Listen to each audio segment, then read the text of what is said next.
오늘의 정치권 이슈 살펴보겠습니다. 김관욱 계명대 교수, 신성범 전 의원 모셨습니다. 어서 오십시오. 안녕하세요. 안녕하세요.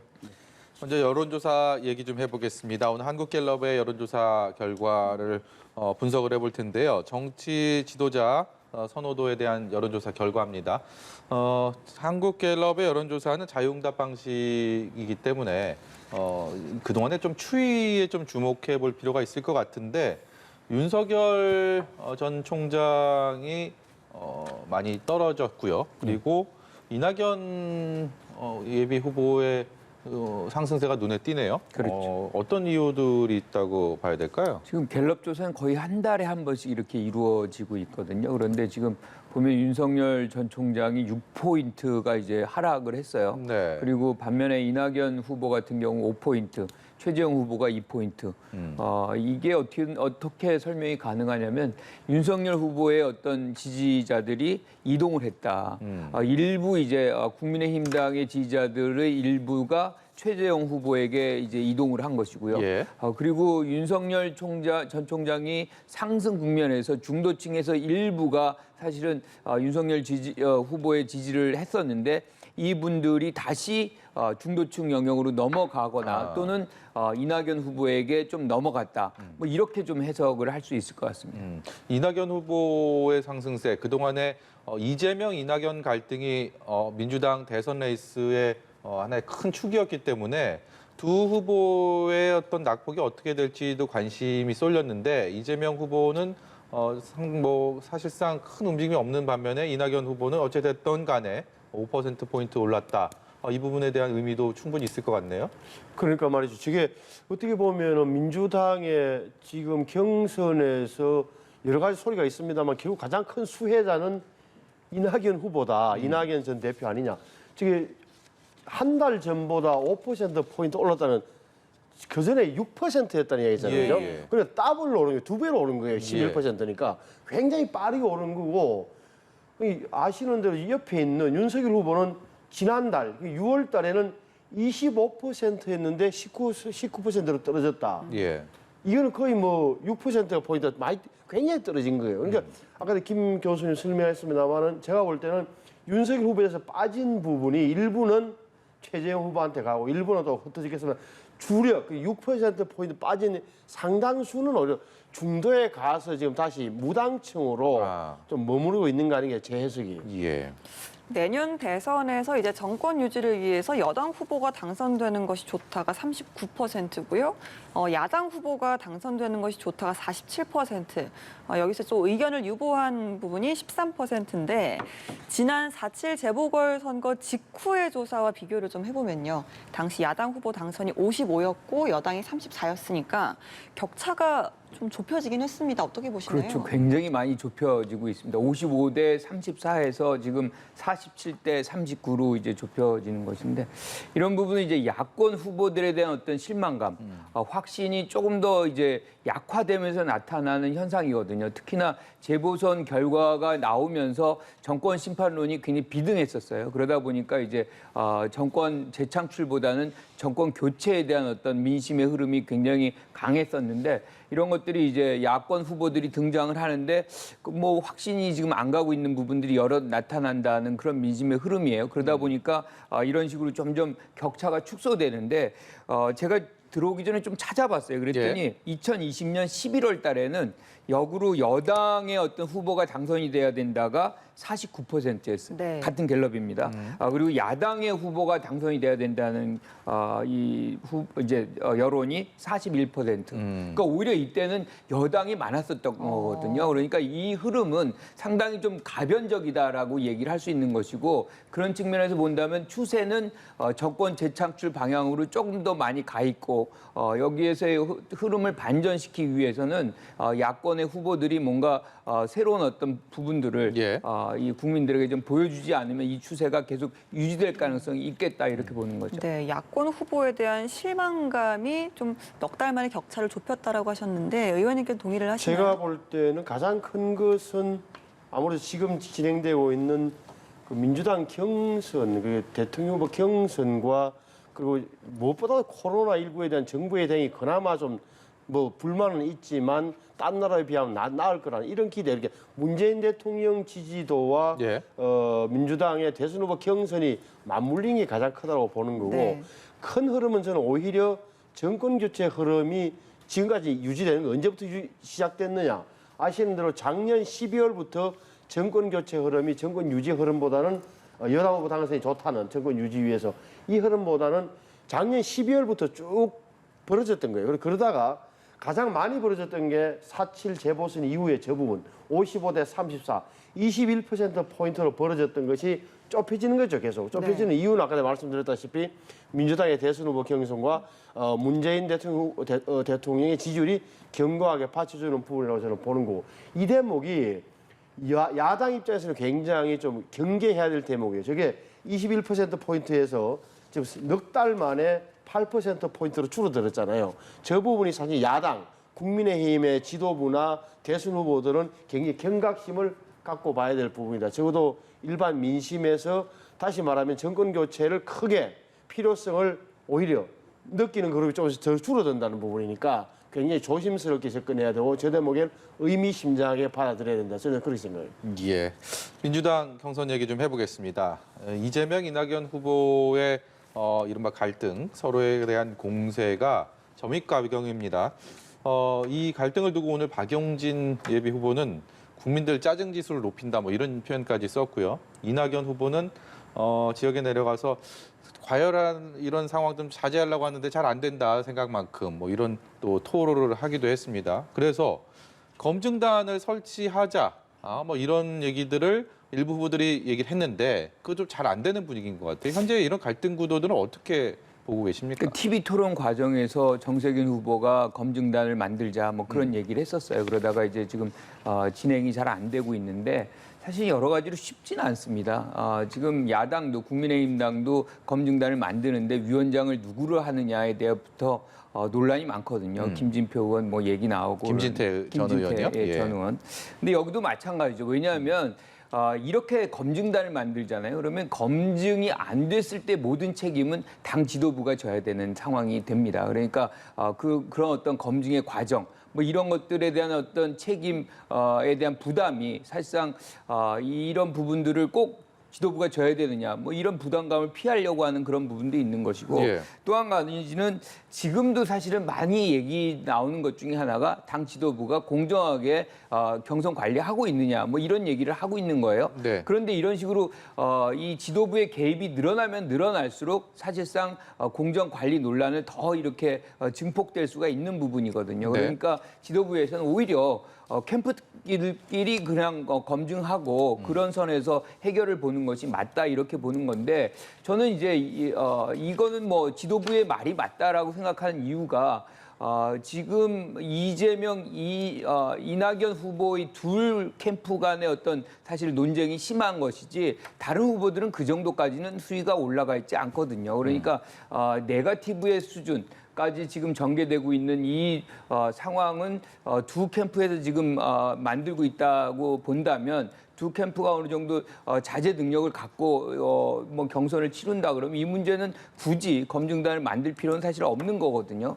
그러다 보니까 뭔가 자정 능력을 좀 보여주는 특히나 이제 조폭 관련한 뭐 사진 얘기들이 나오는 거는 이거는 뭐 검증의 수준을 벗어나서 완전한 네거티브고 그 정도를 얘기하려면 사실상 아주 정확한 물증 같은 것들을 제시하면서 해야 되는 것이거든요. 그리고 그것을 바라보는 뭐 지지자들이라든가 국민들은 굉장히 사실 불쾌합니다. 그래서 이런 부분들은 이 두 진영 모두에게 그러니까 캠프 모두에게 사실은 도움이 안 돼요. 그러다 보니까 박용진 후보가 EJ 한다 그런 얘기가 나오잖아요. 오히려 이렇게 이 후보들끼리의 갈등이 야당에게 유리한 국면을 만들 수 있다. 그러니 공멸할 수 있는 그런 부분들을 감안하고 절제력을 발휘해라. 저는 거기에 동의합니다. 네, 민주당의 선관위원장인 이상민 의원이요. 이재명 지사에 대해서 좀 불공정 문제가 아니라 적절성 면에서 지사직을 사퇴했으면 한다라고 인터뷰를 했고요. 여기에 대해서 이재명 지사가 오늘 오전에 경선 완주와 도지사 유지 중에 선택을 하라면 도지사직을 사수하겠다라고 했습니다. 어떻게 들으셨습니까? 그러니까 이상민 위원장 입장에서는 이런 거잖아요. 그러니까 그 마음이 콩밭에 가 있지 않겠느냐. 예. 지사직을 유지하고 일을 하면 그러니까 지사직을 내려놓는 게 낫겠다는 취지의 이제 인터뷰를 한 것 같아요. 거기에 대해서 그 뭐 이재명 후보가 지사가 후보 겸 지사잖아요. 지사가 이제 한마디로 하면 경선을 경선을 위해 사퇴하겠느냐, 도지사 유지를 선택했냐 이 둘 중에 고르라면 저는 경선 포기하겠다. 다시 말하면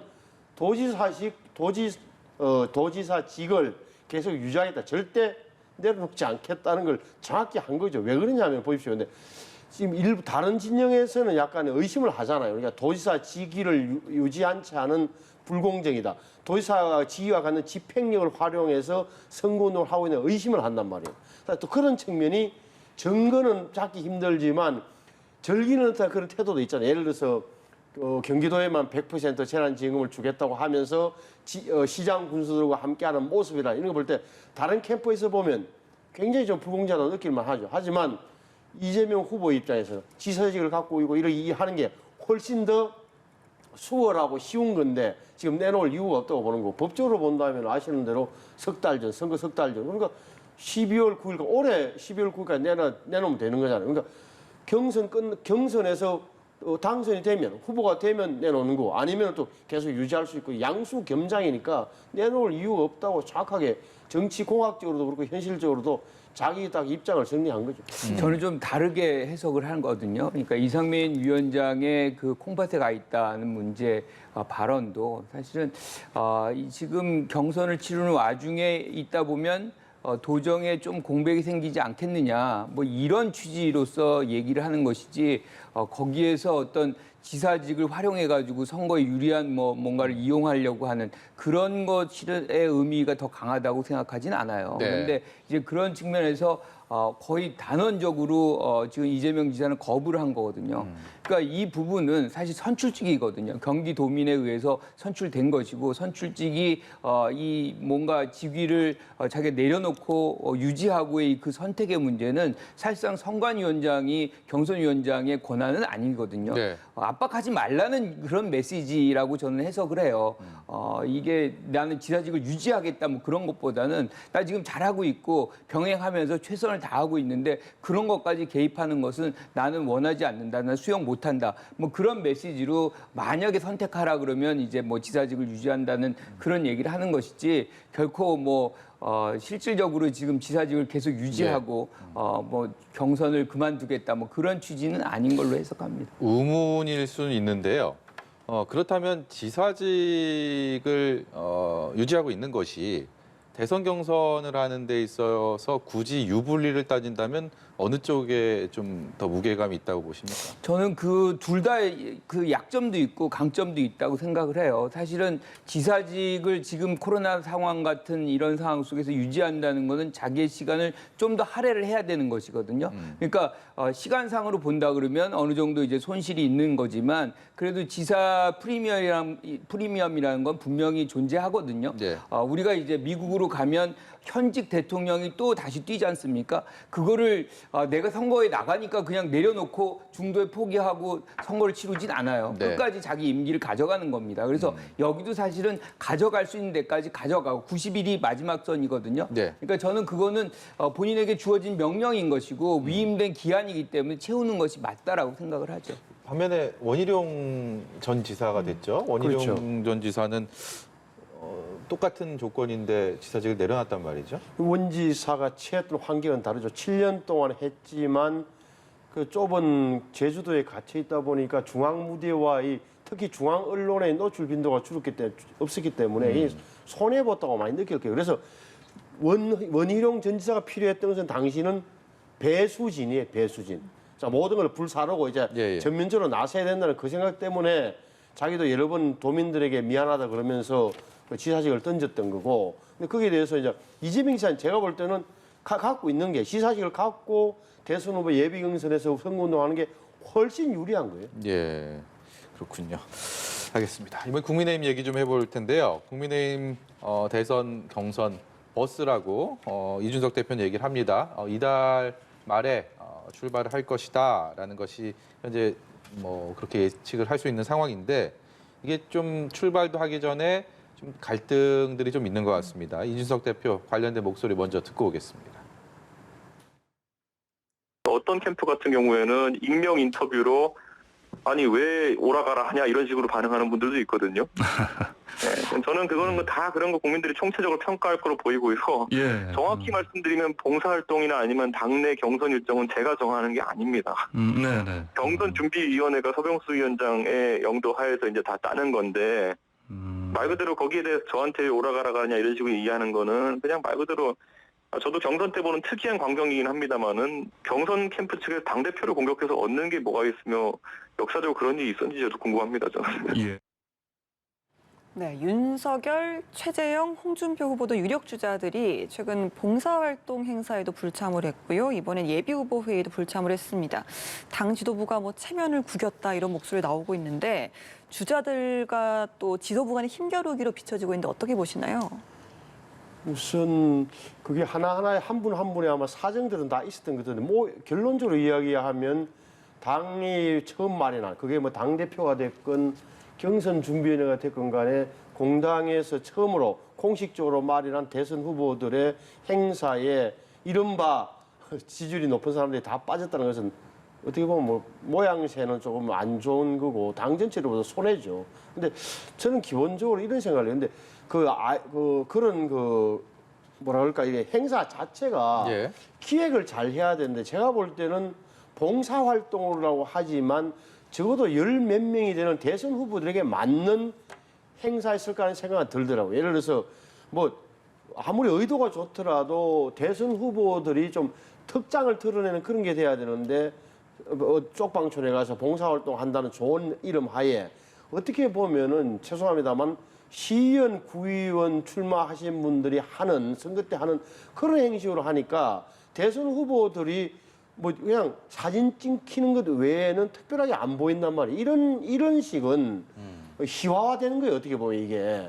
그래서 아마 저는 다른 후보들 개인 사정도 있겠습니다만 그런 데에 대한 나름대로의 반발도 저는 섞여 있다고 봐요.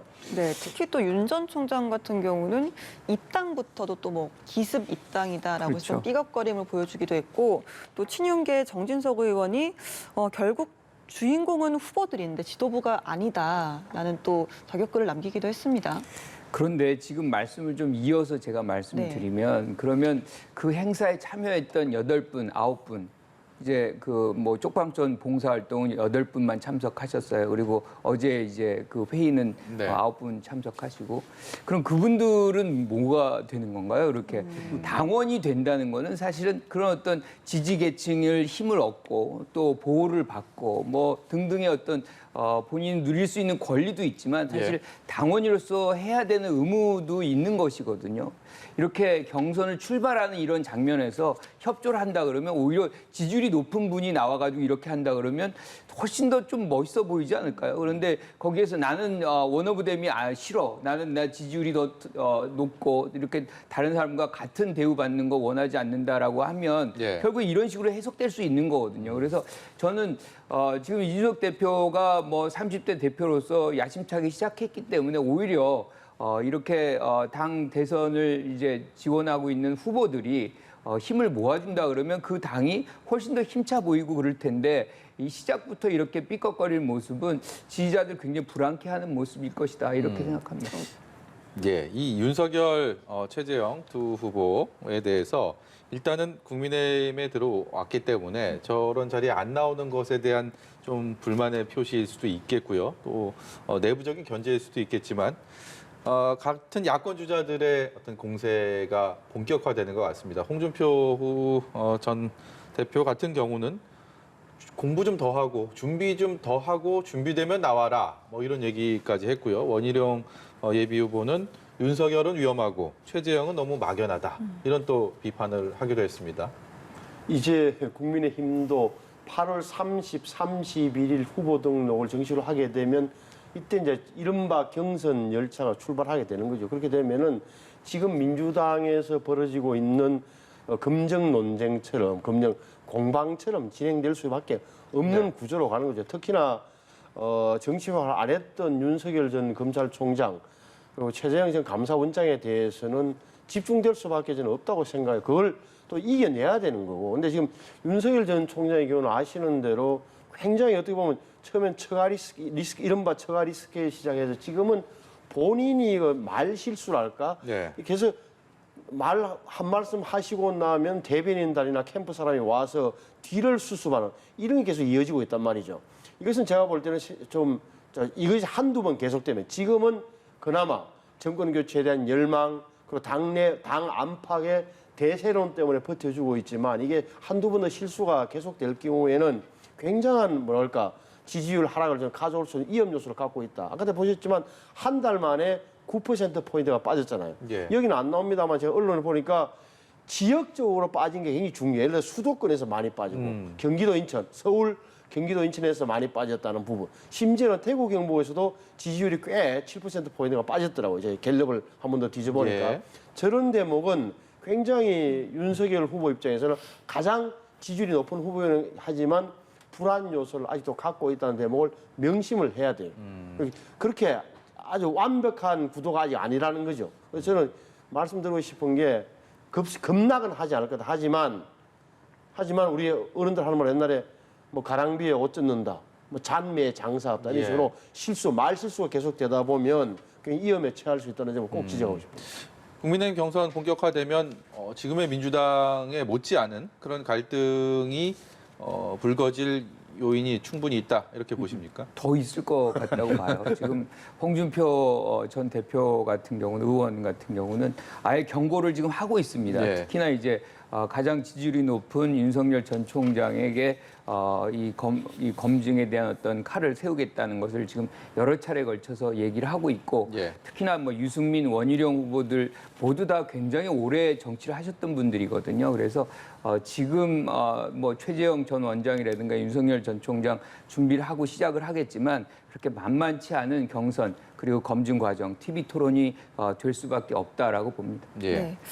잠재적 대권 주자로 꼽히는 김동연 전 경제부총리가 한 인터뷰에서요. 기득권 정치권에 숟가락 얹을 생각이 없다라고 하면서 본인의 길에 좀 선을 그었습니다. 지금 새로운 정권 창출이 필요하다는 뜻은 뭐 제3지대에 대한 가능성을 열어두기도 했는데 신당 창당에 대한 가능성도 열어두기도 했더라고요. 그러니까 일반적으로 봐서는 저희들도 예측하기를 민주당이나 국민의힘을 선택하지 않을까 생각했는데 과감하게 말씀을 하셨더라고요. 저는 다소인데 그러려면 정말 몇 년 동안 적어도 보십시오. 내년 대통령 선거 그다음에 또 2년 후에 있을 국회의원 선거 내년 대통령 선거와 지방 선거 그다음에 2년 후에 있을 국회의원 선거까지 생각한다면 한 3년 적어도 2, 3년은 이른바 풍찬 노숙할 각오를 갖고 가지 않으면 굉장히 어려운 길로 들어섰다는 점을 김동연 부총리 본인이 아는지 모르는지 모르겠어요. 이게 아시는 대로 지금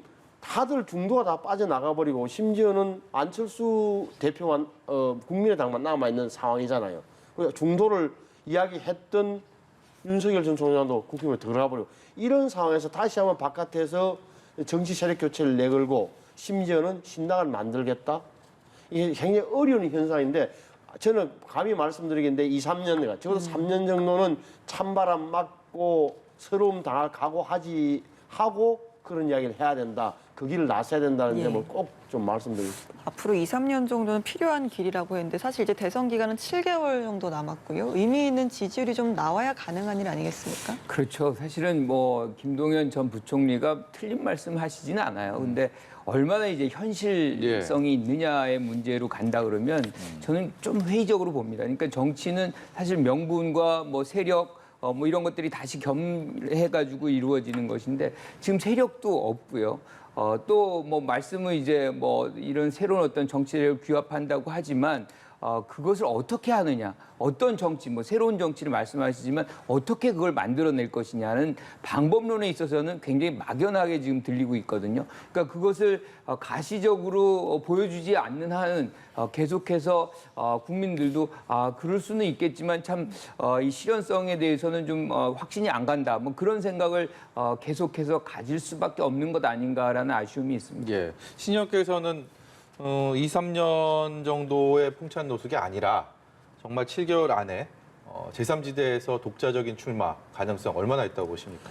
출마하게 되면은 결국은 저게 그 문제에 봉착하게 되잖아요. 그러니까 양 진영대 대결 다시 말해서 정권 교체냐 정권 유지하는 그 가장 큰 자장 속에서 얼마를 버틸 수 있을까요? 그게 몇 퍼센트를 유지하고 그게 양 진영에서 전부 다 비판받고 할 텐데 그까지 버텨내면서 네. 또 내년 6월에 지방선거도 새로워서 존재하고 다음 2년 후에 국회의원 선까지 살아남을 있을까? 그게 좀 걱정된다는 거죠. 그 정도 각오하지 않으면은 함부로 나설 수 없는 길이 우리 정치 현실이라는 이야기입니다. 예.